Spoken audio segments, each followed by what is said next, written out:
Alright, so we thought that it would be appropriate to do the top 10 most awesomely bad moments of 2012.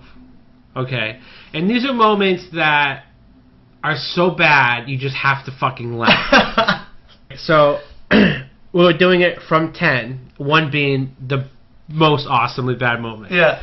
So, number 10, we have a scene, and it's featured in one of the clips that are out online. And there's a huge-ass plane that's carrying... The Russians' prize cars. Like 20 cars. Bentleys, Ferraris. This Yeah. guy is taking his prized cars with him. So they have to... The landing gear is gone, of course, on the plane. Roland Emmerich, check. Landing gear gone 4 times in the movie, check. Failed engine, check. Okay, so they have to get off the plane, and they decide to go into one of these cars, and then just drive out of the back while the plane is... They're all in the car, and they're all flipping out because they have got to get off this plane because there's a huge, gap coming up, and they've got to, like everything has like 7 reasons why you have to do this right now. Yeah. A huge cliff coming, that's what it is. So John Cusack's like, okay, give me the keys. Where are the keys? Where are the keys? What have we got? And like, give me the keys. They're all packed into the one car. They're all packed into that Bentley. Yeah, there's like 7 of them packed in this Bentley. And then, so we're supposed to be like, get the keys! And then it's chaos in the car. They're all going to die. And then the big Russian goes, stop! Stop! Start car. And the theater fucking uproars with laughter. Yeah. Dude, I gotta admit, I thought that was the funniest part of the movie. I liked that one. Did you not see that coming from like a week ago? I didn't see that. Really? No. I thought that was pretty funny. Really? I liked that one. Oh, I did. I laughed on that one. I thought it was... They don't have the keys. If they don't get off, they're gonna die. And it's a very new car. Most new cars do this in our time right now. Yeah. Like you have voice-activated cars. So it's like, okay, well... Not way in the future, like a movie like 2012. It's voice-activated, right? In our time, we have this technology. So I felt like that was really bad because I saw that coming so far, and it was such a big joke. Yeah. But you actually fucking liked it. That's funny. I did. I got a chuckle out of that one. Alright, so what's the next one? So the next one is when Amanda Peet and her husband, or whatever it is at the time, boyfriend, I don't know, are in the grocery store. And they're having and he starts bringing up a serious talk. He's like, he's like, I just feel like we're not connecting lately, and I feel like there's something coming between us. And right when he says that, the giant crack comes through the floor of the grocery store in between them and separates them. Yeah. Yeah.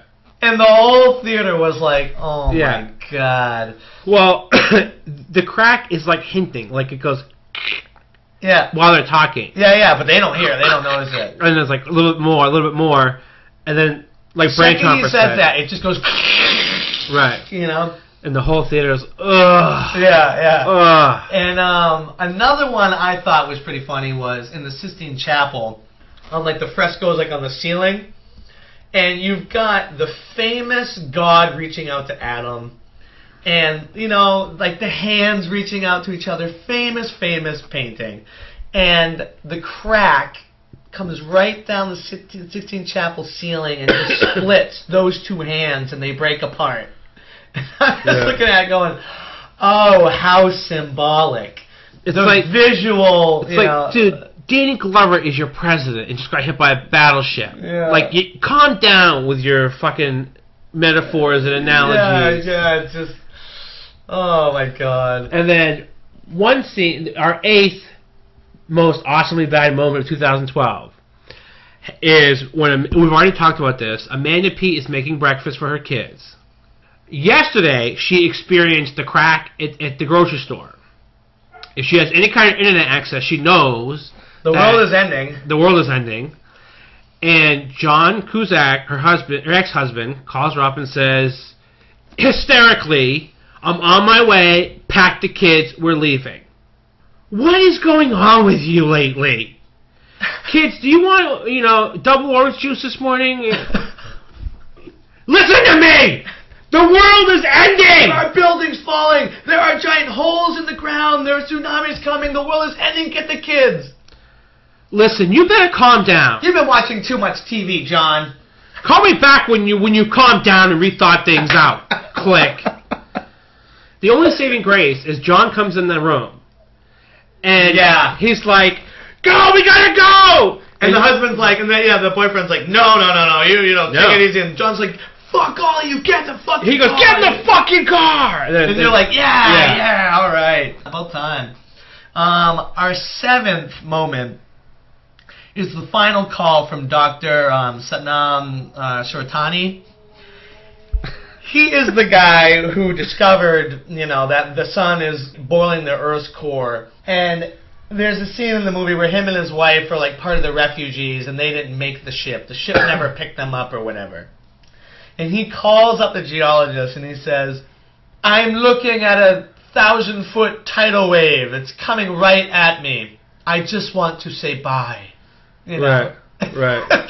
And he's like, everybody's like crying. Literally. He like holds his wife. And, he's literally looking at a tidal wave that's like 100 yards away. Yeah. And then there's like the big slow motion, like sweeping shot. It's like, oh my god. Like if you saw that coming at you, you'd make a fucking phone call. If you looked out your window right now and you saw a giant black cloud coming this way with like red flames inside of it and lightning coming down and people floating up into the sky, would you call Nash? Right, I call Nash. Nash, dude, I just want to say it's fun playing Rock Band with you. Dude, your weed's still at my house. Alright, Greg, give us number 6. Okay.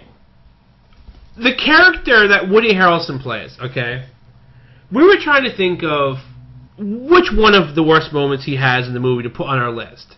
But there's so many, we just had to encapsulate them all. Just title it Woody Harrelson's character in 2012. Yeah. We couldn't think of any specific part. We just said his entire character overall was just awesomely bad. Right. He's the guy. John Cusack takes his kids to Yellowstone to go camping. And there's a sign... You're gonna die up there! There's a big sign that says, "No trespassing, keep out." So John decides to take his kids in through the fence and go to check stuff. So the military shows up, and there's all this big scene. And then John Cusack leaves, and we see Woody Harrelson, while John's talking to the military, Woody Harrelson's in the woods with a full gray or dirty gray beard or something, and he's going like, and he's like spying on them. Well, I thought he was working for the government. That's what I thought too, because he had binoculars. And then it's like, no, he's not. He's just loony out in the woods, like he's like a tracker. Right.